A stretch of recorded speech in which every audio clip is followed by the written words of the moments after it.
त्यामध्ये सन्माननीय सुप्रसिद्ध भगिनी बुवा सन्माननीय दीपक साळुसकर, त्याचप्रमाणे सन्माननीय वीरपाल राणे, त्याचप्रमाणे सन्माननीय अनंत सरदेकर, त्याचप्रमाणे माझे परममित्र सन्माननीय संतोष जोईल बुवा, त्याचप्रमाणे सन्माननीय आमचे परममित्र सन्माननीय दिलीप गावडे, त्याचप्रमाणे सन्माननीय प्रसाद पाटकर, त्याचप्रमाणे सन्माननीय स्वप्नील गोसावी या सर्वांचं माझ्या विठ्ठल रघुमाई दासांनी गजर मंडळाचे वतीने या ठिकाणी स्वागत करतोय। जमलेल्या सर्वांना विनम्र अभिवादन करतो। महाराष्ट्राचं प्रणे संपूर्ण जगताचा राज्यदैवत श्री गणरायाच्या चरणाची नतमस्तक होऊन विदेशी देवता सरस्वती मातेला वंदन करून माझी ग्रामदैवत, माझी कुलदैवत, माझ्या जन्मदात्या मातृभूमीच्या चरणाची नतमस्तक होऊन गुरुवर्य तो ब्राह्मणपती बालक शास्त्री मानवी समान मानणाऱ्या छत्रपती शिवाजी महाराजांना, छत्रपती संभाजी महाराजांना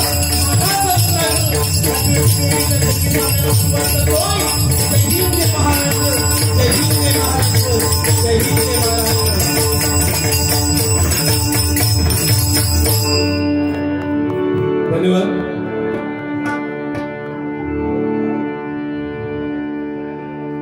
काय झालं माहिती त्यांचं साऊंड लय वर झालो, माझं कमी झालं, जरा माझं वाढवा। याचा अर्थ ह्यो ना की त्यांचं कमी करा, माझं वाढवा। हॅलो हॅलो हॅलो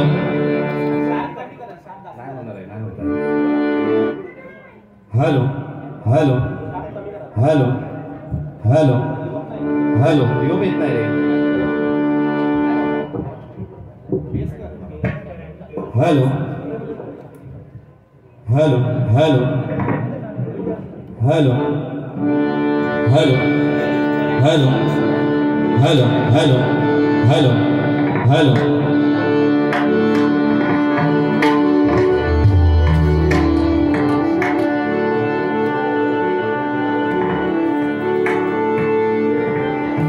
या ठिकाणी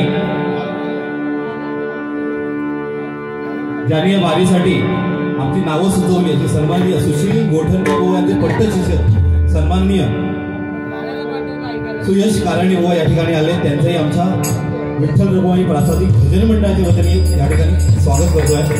त्याचप्रमाणे माझे परममित्र सन्माननीय सुरेश वराडे हे देखील या ठिकाणी आले. त्यांचंही माझ्या विठ्ठल रघुमाई प्रासादिक भजन मंडळाच्या वतीने या ठिकाणी स्वागत करतोय. हॅलो हॅलो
या ठिकाणी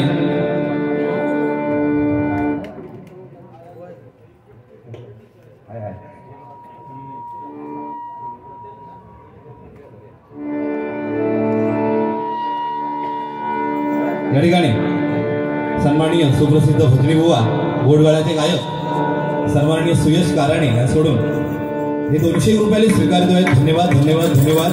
बुवा आपली यात्रा शुभ यात्रा जावी. आज बुवा गावात चालले तर आपण हॅलो हॅलो हॅलो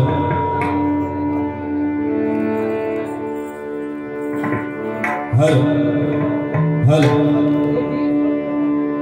तर आपण ज्या कामासाठी या ठिकाणी सर्वजण जमा झालो ते म्हणजे परमेश्वराचं नामस्मरण, बरोबर ना. आज आपल्याला भजन परंपरा ही आपल्याला संत महंतांनी दिली आणि ही परंपरा आपल्या आई वडिलांनी जोपासली. बघा जुन्या जमान्यामध्ये आपल्या गावात कुठे एक तरी टाळ किंवा एक तरी नाल लटकवलेली असायची, बरोबर ना. कारण ही आपली संस्कृती आहे, ही आपली परंपरा आहे आणि ही संस्कृती ही परंपरा वाढवण्याचं काम आपल्या पंचरत्नांनी केलेलं आहे. हॅलो आज बघा कुठलंही शुभकार्य म्हटलं की त्या ठिकाणी भजन असतं. प्रत्येक शुभकार्याला भजनात का ठेवलं जातं? कारण ही आपली संस्कृती आहे आणि ही परंपरा आपल्यानंतर आपल्या येणाऱ्या पिढीला समजावी त्यासाठी प्रत्येक शुभकार्याला बुवा भजन ठेवलं जातं. मुळात बघा आपला जो मनुष्याचा जो जन्म आहे तो या भजन कीर्तन नामस्मरणासाठी झालेला आहे. माणूस जन्माला येताना 3 ऋण घेऊन जन्माला येतो.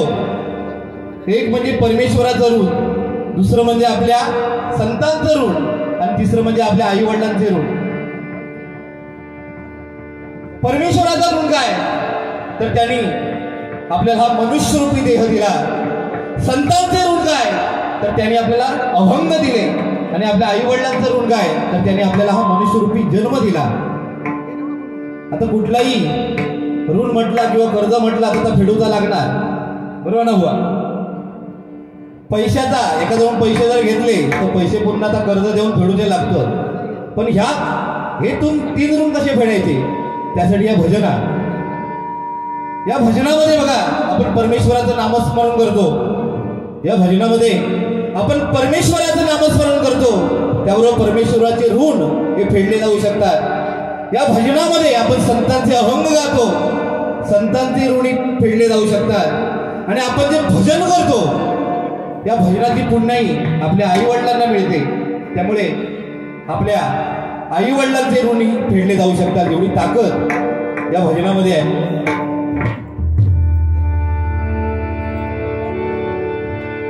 या ठिकाणी महाशिवरात्री निमित्त आजचं हे भजन आहे. या ठिकाणी शंकराच्या भजनाने हॅलो काय झाला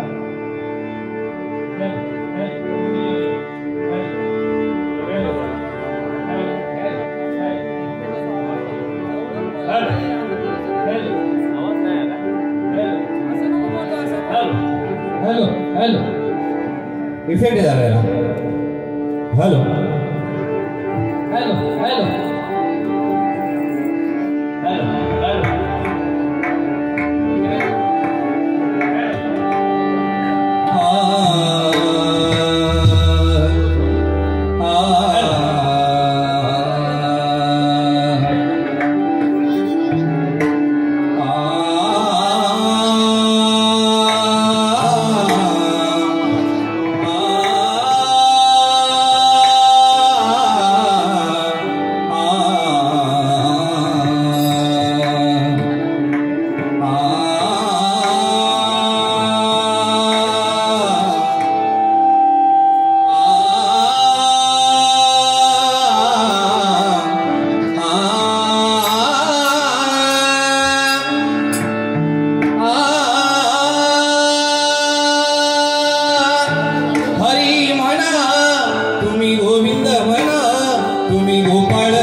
धन्यवाद.